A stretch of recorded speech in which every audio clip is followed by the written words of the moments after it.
આજે આપણે સૌ ખૂબ જ ભાગ્યશાળી છીએ કે આપણને ગુરુહરિ દર્શનના દાન દેવા માટે પધાર્યા છે. આપણી આજની આ સભા છે એ દર્શન સભા છે. દર્શન સભામાં તો કેવળ દર્શન જ હોય, પરંતુ કોઈક પ્રસંગ વાગોડીને આપણે ભજન કરીશું અને દર્શન કરવા પ્રયત્ન કરીશું ને તો ભગવાન આપણને અનેક ઘણું ફળ આપશે. યોગીજી મહારાજ વખતે બધા યુવકો સાથે ફરતા હતા. પછી બપોરના ટાઈમ થયો અને ગરમીના દિવસો, જે ગામમાં ઉતારો તો ત્યાં ગામની સાઈડમાં નદી હતી, એટલે બધા યુવકો બપોરે નદીએ નાહવા જતા રહ્યા. પછી બાપા આરામમાંથી પધાર્યા ત્યારે તો બધા પાછા આવી ગયા હતા, પણ યોગીજી મહારાજ સર્વજ્ઞ હતા. એને તો આપણા આત્માની યાત્રા એમના તરફ ચલાવી હતી, ભગવાન તરફ ચલાવી હતી. એટલે બાપાએ ધીરે રહીને પૂછ્યું કે ગુરુ બપોરે બધા ક્યાં હતા? હવે કોણ કે કેમ બધા નાહવા ગયા હતા? તને નાહવા જવું એમાં કઈ ગુનો બી નથી ને, નદીએ જઈને નાહવું એમાં. પણ બધા દીકરાઓએ શરમાયા થોડા. પછી બાપાએ કીધું કે શું હતું બોલો. ત્યારે પ્રભુદાસભાઈ સાથે હતા. એને કીધું બાપા બધા દીકરાઓ અમે બધા ટાઈમ હતો ને તો નાહવા ગયા હતા. ત્યારે યોગીજી મહારાજે વાત કરી કે નાહવા તો તમે ભલે ગયા, પણ સ્મૃતિ કરતા કરતા ના આવ્યા હતા કે સ્મૃતિ કર્યા વગર ના આવ્યા હતા? ત્યારે બધા દીકરાઓ નીચે જોઈને બોલ્યા કે બાપા સ્મૃતિ તો નથી રહી. પછી યોગીજી મહારાજે એક સૂત્ર આપ્યું એમ કે સ્મૃતિ વગર નાયા એ લોહીમાં નાયા બરોબર છે, સ્મૃતિ વગર જમીએ એ માંસ ખાધા બરોબર છે.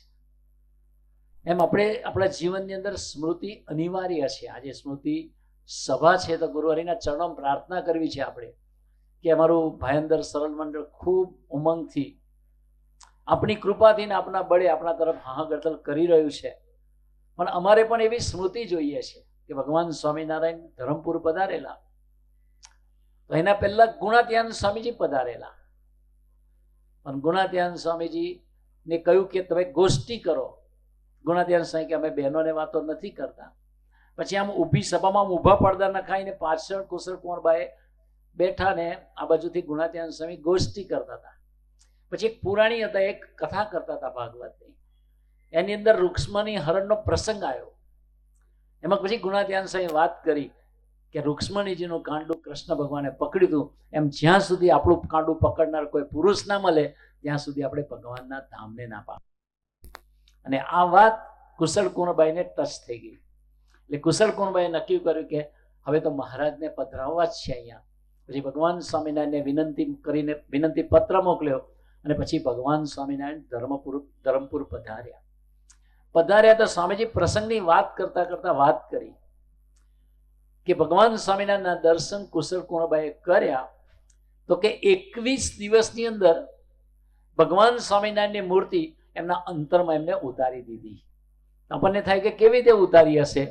તો એનો જવાબ ગુણાત્યાન સ્વામીની વાતોમાં આપ્યું છે કે જ્યારે ભગવાનના ને મોટા પુરુષના આપણે દિવ્ય ભાવથી દર્શન કરીએ ત્યારે ખુલ્લી આંખે થોડીક વાર દર્શન કરવાના અને બંધ આંખે સ્મૃતિ કરી અને એ મૂર્તિને હૈયામાં ધીરે ધીરે ઉતારતા જવાનું.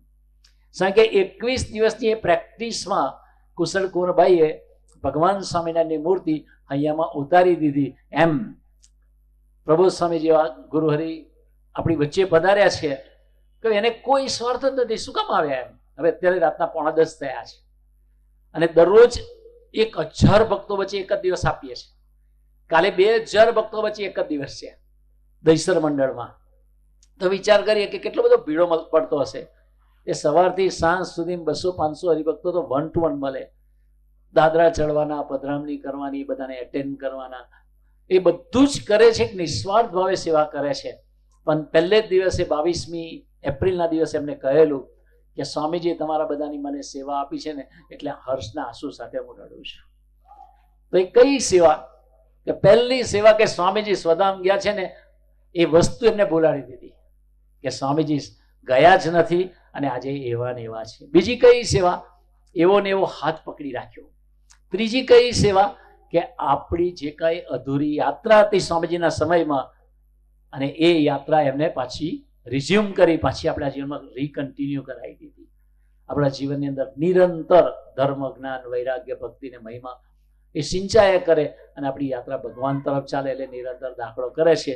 તો આજે આપણી વચ્ચે પધાર્યા છે, એ દર્શન દેવા માટે પધાર્યા છે. તો આપણે એમને પ્રાર્થના કરીએ કે હે પ્રભુ સ્વામીજી, આપ અમને એવા આશીર્વાદ આપતા જાઓ, સંકલ્પ કરતા જાઓ કે આ બોમ્બેની બધી વિચિત્ર વાતાવરણ છે, નર્યું ધમાલિયું જીવન છે, ચારે બાજુ બધું વસ્તી બી એટલી વધારે, ટ્રાફિક બી એટલું બધું, કેટલું બધું ઘોંઘાટની અંદર અમે જીવીએ છીએ, તો અમારી વૃત્તિ ભગવાનમાં કેવી રીતે રહેશે?